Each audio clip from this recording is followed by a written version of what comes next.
Hi guys. तो आप ये वीडियो का थंबनेल देख के आपको लग सकता है कि ये वीडियो थोड़ा सा लेट हो गया है। लेट हो सकता है, आप बोल सकते हो।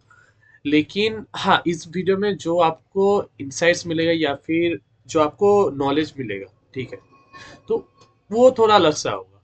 जैसे कि मैं बहुत सारे वीडियोस देखा हूँ जो प्रायोरिटी टॉपिक्स के ऊपर है। मैं क्या किया हूँ, उसको कंपाइल कर चुका हूँ और मेरा भी थोड़ा बहुत इनपुट डालने का कोशिश किया हूँ कि क्या क्या आ सकता है। ठीक है, तो मैं प्रायोरिटी टॉपिक्स को किया। मैं जो प्रायोरिटी टॉपिक्स है ना,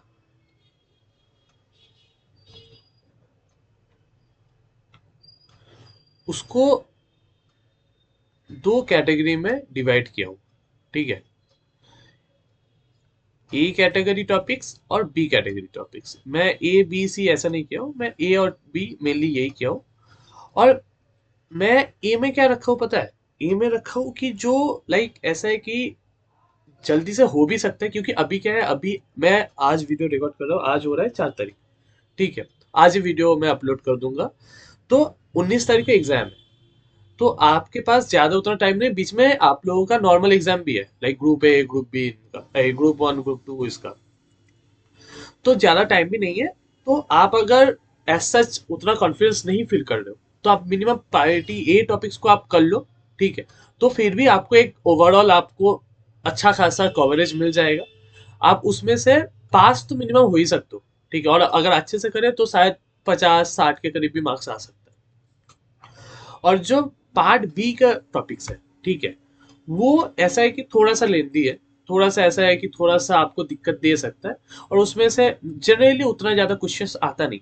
तो आपको क्या है कि आपको थोड़ा टाइम लग सकता है। ठीक है, मतलब क्वेश्चंस आता है, बट हाँ उसमें थोड़ा लेंदी है। जो स्टूडेंट्स पढ़ते हैं ना, उनको थोड़ा डिफिकल्टी आता है। तो इसीलिए मैं अभी प्रायोरिटी ए टॉपिक्स में मैं क्या रखा हूँ, प्रायोरिटी ए टॉपिक्स में रखा हूँ। पहला है चैप्टर 11 एथिक्स का,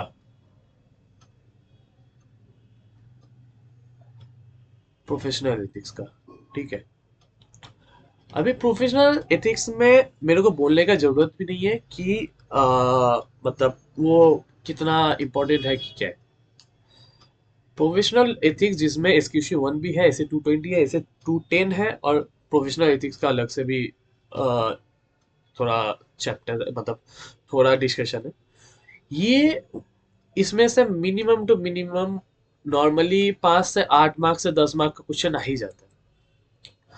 और ये जो चैप्टर 11 है ना, उसका अगर आपको रिवीजन वीडियो चाहिए तो ऑडिट एक्सप्रेस बोल के मेरा एक प्लेलिस्ट है। उसमें एकदम अच्छे से ये पूरा चैप्टर एक्सप्लेन किया गया है। तो आप बहुत कम टाइम में आपका प्रॉपर ये रिवीजन भी हो सकता है। तो आप अगर चाहो तो वो मेरे वीडियो में आप देख सकते हो। ठीक है, और इसका कोई इसका नोट्स वोट्स होगा मेरा चैप्टर नंबर 2, 3, 4, 5, 10, 11, ये सारे चैप्टर्स के नोट्स मेरे टेलीग्राम चैनल पे अवेलेबल है। आप डिस्क्रिप्शन में लिंक से आप ज्वाइन कर लेना, आप आराम से वो सारे नोट्स भी आप पढ़ सकते हो। ठीक है, चैप्टर 11 में मुझे लगता है कि एक है एसक्यूसी 1। ठीक है, इसमें से क्वेश्चन आने का चांसेस बहुत ज्यादा है। और मेरे को लगता है कि प्रोफेशनल स्केप्टिसिज्म और कैसा हाँ, एक है, रुकिए, स्टैंडर्ड्स में एसक्यूसी 1 आप सारे पढ़ के जाना, बट मेरे को ये लगता है कि एसक्यूसी 1 और इंडिपेंडेंस ऑब्वियसली वो तो है मतलब इंडिपेंडेंस एंड प्रोफेशनल स्केप्टिसिज्म, और ऑब्वियसली वो सारे जो प्रिंसिपल्स ऑफ एथिक्स है वो सारे वो भी, और वो तो ऑब्वियसली रहेगा। प्रिंसिपल ऑफ एथिक्स,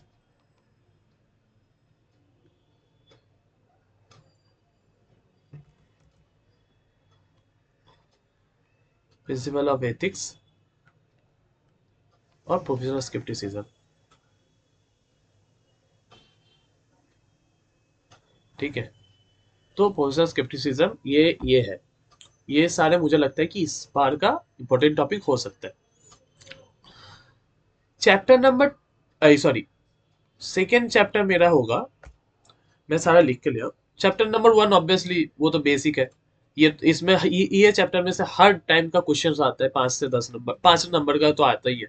तो चैप्टर नंबर 1 कर लेना। फिर चैप्टर नंबर 2 कर लेना, प्लानिंग। उसमें से वो प्री कंडीशंस को एस्टेब्लिश करने का वो एक बार कर लेना, इस बार क्वेश्चन आ सकता है।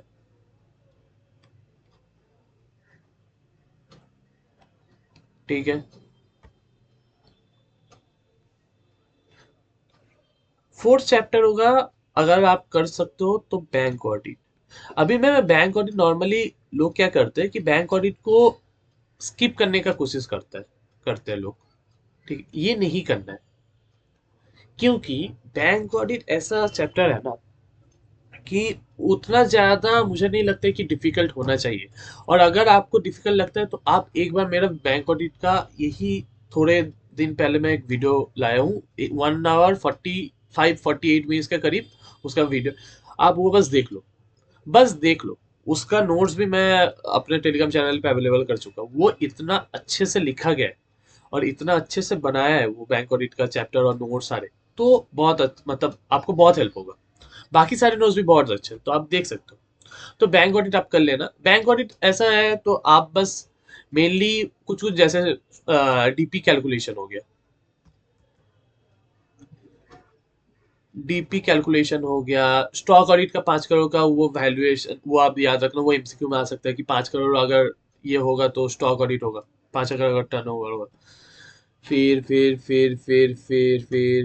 सॉरी, 5 करोड़ का अगर एक्सपोजर होगा। अच्छा, फिर क्या है,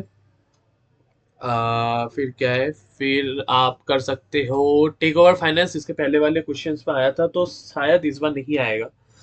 तो डीपी कैलकुलेशन हो गया। बहुत बार से ना ऑडिट ऑफ इनकम, एक्सपेंडिचर और एसेट्स, इसमें क्वेश्चंस नहीं आए तो ये क्वेश्चंस आ सकते हैं, ये पढ़ लेना। मैं पहले पिछले बार भी बोला था, पिछले बार नहीं आया बट इस बार आ सकता है, तो ये वाला थोड़ा सा देख के जाना। ठीक है। उसके बाद क्या है, बैंक ऑडिट हो गया। फिर चैप्टर नंबर 5। चैप्टर नंबर 5 भी अगर आप देखना चाहोगे तो आप देख सकते हो, क्योंकि चैप्टर नंबर 5 भी फाइनेंशियल स्टेटमेंट का ऑडिट है।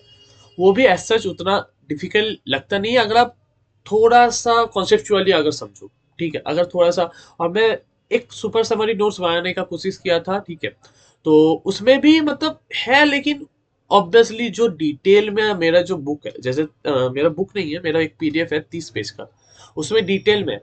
तो अगर आप चाहो उसमें डिटेल में है, लेकिन मैं ऑब्वियसली बोलूंगा कि सारा चीज नहीं है, क्योंकि फाइनेंशियल स्टेटमेंट में सारा चीज अगर आप देना चाहोगे तो आप लोगों का ही बहुत ज्यादा बर्डन होगा। तो मैं कोशिश किया हूँ कि एक एक पेज में अगर एक एक आइटम्स का अगर खत्म कर सकूं तो, और वो भी जो वैल्यू है उसका बिना डिक्रीज किए, तो मैं वो कोशिश करने का कोशिश किया हूँ। मतलब वो करने का कोशिश किया हूँ, कोशिश करने का कोशिश नहीं, ठीक है, वो करने का कोशिश किया हूँ। तो आप अगर देख सकते हो चैप्टर नंबर 5 का, चैप्टर नंबर 5 में मेनली आपको एक बार पढ़ के जाना है। ठीक है, ओवरऑल पढ़ के जाना है उसमें, अगर आप चाहो तो आप कर सकते हो। ठीक है, चैप्टर नंबर 5 हो गया। 6 में है चैप्टर नंबर 6, डॉक्यूमेंटेशन। ये हर टाइम का आता ही है क्वेश्चन। ठीक है, डॉक्यूमेंटेशन और ऑडिट ट्रेल, ये ऐसा मतलब क्वेश्चन है, ये आता ही है। तो इसमें से मतलब ऑब्वियसली इसमें से 5 नंबर का आ ही सकता है, वो कोई दिक्कत नहीं, या फिर 3 नंबर का भी आ सकता है।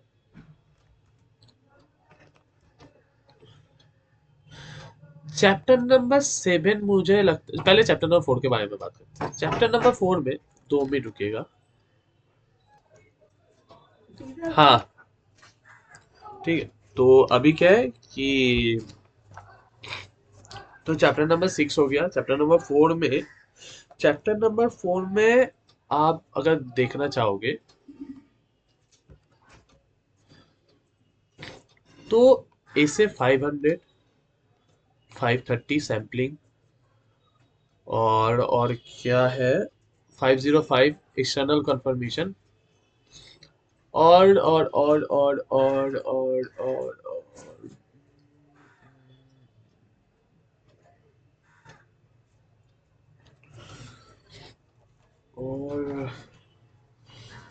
और क्या दे सकते हैं?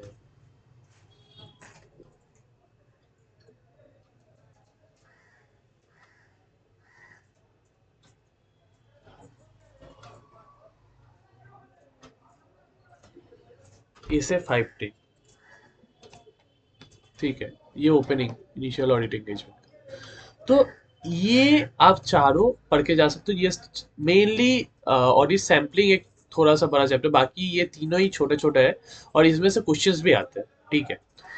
तो ये आप पढ़ के जा सकते हो, इससे आपको प्रॉपर मार्क्स मिल जाएंगे, ठीक है। चैप्टर 4 का मेनली इन्हीं में से, क्योंकि जो ऐसे 550 है, 520 में बस वही एक चीज है एनालिटिकल। 520 का बस एक टॉपिक वो थोड़ा पढ़ के जाना।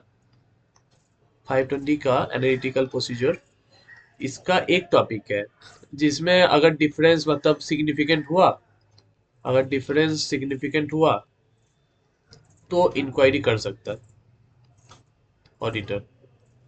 तो ये वाला पॉइंट आप पढ़ के जाना, ठीक है। ये वाला पॉइंट आपको पढ़ के आना, तो अल्टीमेटली आपका चैप्टर 4 का बहुत सारा चीजें कवर हो जाएगा, ठीक है। तो ऐसा जितना आपको दिक्कत नहीं आएगा और आपका बहुत सारा मार्क्स भी कवर हो जाएगा। चैप्टर सॉरी पॉइंट 8 में अगर आप देखना चाहोगे तो चैप्टर 7 में मेनली 5 ही स्टैंडर्ड्स है, ठीक है। उसमें भी जो सब्सिक्वेंट इवेंट वाला है, इवेंट और गोइंग कंसर्न,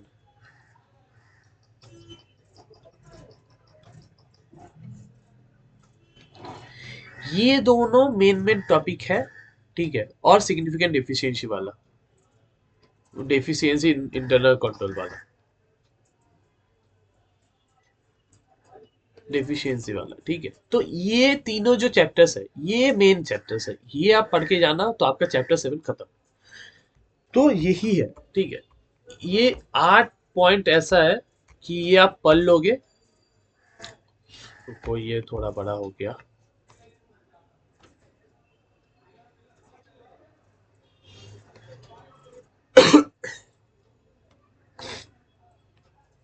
ये थोड़ा सा बड़ा हो गया,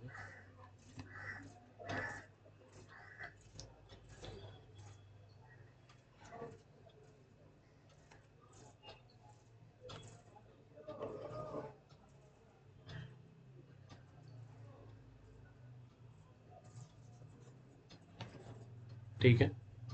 इसको मैं थोड़ा सा छोटा कर दूं। हाँ, ठीक है। ये हो गया हम लोगों का प्रायोरिटी टॉपिक्स है। प्रायोरिटी टॉपिक्स ए में क्या है? Chapter number 11, chapter number 1। Chapter number 11 में भी वो प्रोविजनल एथिक्स ये सारे, और इंडिपेंडेंस ये सारे पॉइंट्स। चैप्टर नंबर 1 तो छोटा ही है, वो आप कर सकते हो, मेनली वो इनहेरेंट लिमिटेशन वाला।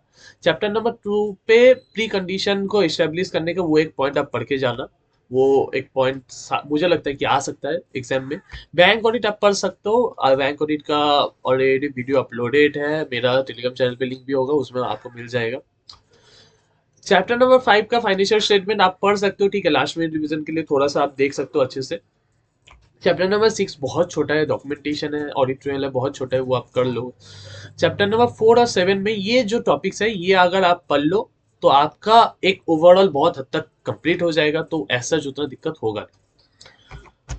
अभी है प्रायोरिटी टॉपिक्स बी। बी को थोड़ा सा अलग लिखते हैं। ये बी ऐसा टॉपिक्स है ना जो थोड़ा सा टाइम लगता है, ठीक है। और मतलब नंबर आ जाता है बट लेंदी भी है, जैसे कि चैप्टर नंबर 9। चैप्टर नंबर 9 में मेन मेन टॉपिक्स कैसा है? गवर्नमेंट ऑडिट हो गया, एनजीओ हो गया, ठीक है। ये सारे मेन मेन, कोऑपरेटिव सोसाइटी हो गया, कोऑपरेटिव सोसाइटी हो गया। और बाकी के टॉपिक्स आप एक बार पढ़ लें, ठीक है। बाकी के टॉपिक्स आप एक बार पढ़ लें।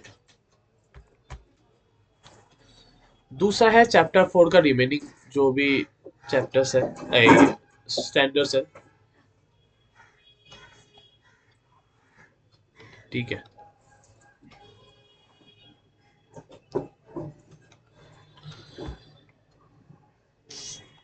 थर्ड क्या हो सकता है?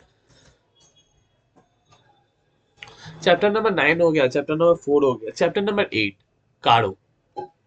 चैप्टर नंबर 8 में भी जो जॉइंट ऑडिटर है, देखो कारो आप एक बार पढ़ सकते हो, लेकिन कारो में क्या है कि अगर आप लास्ट मिनट के रिवीजन कर रहे हो तो वो थोड़ा सा एक दिक्कत हो सकता है, क्योंकि उसमें बहुत सारे पॉइंट्स हैं। तो आप क्या कर सकते हो, जो ए से 299 है ना जॉइंट ऑडिटर्स का,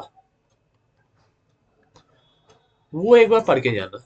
उसमें से भी क्वेश्चंस आ सकता है कि क्या ड्यूटीज है, क्या नहीं, क्या रिस्पॉन्सिबिलिटी होगा। और दूसरा क्या है कि चैप्टर नंबर 3, हाँ बाकी लास्ट है चैप्टर नंबर 3। चैप्टर नंबर 3 में भी ऑटोमेटेड एनवायरनमेंट बहुत बड़ा है, लेकिन मेन बात है हम चैप्टर नंबर 3 को नहीं रखे, क्योंकि जो प्रायोरिटी टॉपिक्स ए है ना, इसमें बहुत ज्यादा कवरेज हो जाएगा, ठीक है ऑलरेडी। चैप्टर नंबर 1 2 ये इसमें ही बहुत ज्यादा कवरेज हो जाएगा, तो आपका एक इंक्लूसिव ऑलरेडी, अगर आप बस प्रायोरिटी टॉपिक्स ए करो, आपको ऐसा लगा कि नहीं मेरा नहीं हो रहा है, प्रायोरिटी टॉपिक्स ए भी करो ना, फिर भी आपका अच्छा खासा मार्क्स उठ सकता है अगर आप अच्छे से करोगे तो। ठीक है, आपको ऐसा नहीं है कि मतलब ऑब्वियसली सारे लोग सजेस्ट करते हैं पूरा पढ़ के जाओ, मैं पूरा पढ़ के जाओ मैं भी सजेस्ट करता हूँ, लेकिन अगर आपका उतना टाइम नहीं है, आपको उतना लाइक आप उतना देख नहीं पाओगे, तो ये सारे टॉपिक्स आप करके जाओ। मेरा ऑलरेडी टेलीग्राम चैनल पे बहुत सारे टॉपिक्स का पीडीएफ ऑलरेडी अवेलेबल है, आप उससे करके जाओ, आपको आराम से, कोई दिक्कत नहीं होगा, आप आराम से कर सकते हो। ठीक है, और बाकी कोई दिक्कत आया कुछ भी ऐसा हुआ कि मैसेज करना, कुछ भी करना है, मैं ऑलवेज अवेलेबल हूँ, मेरे टेलीग्राम चैनल पे आप मैसेज करना। तो बाय, इसके बाद दूसरा वीडियो आएगा, ठीक है एग्जाम के बाद ही आएगा, तो बाय।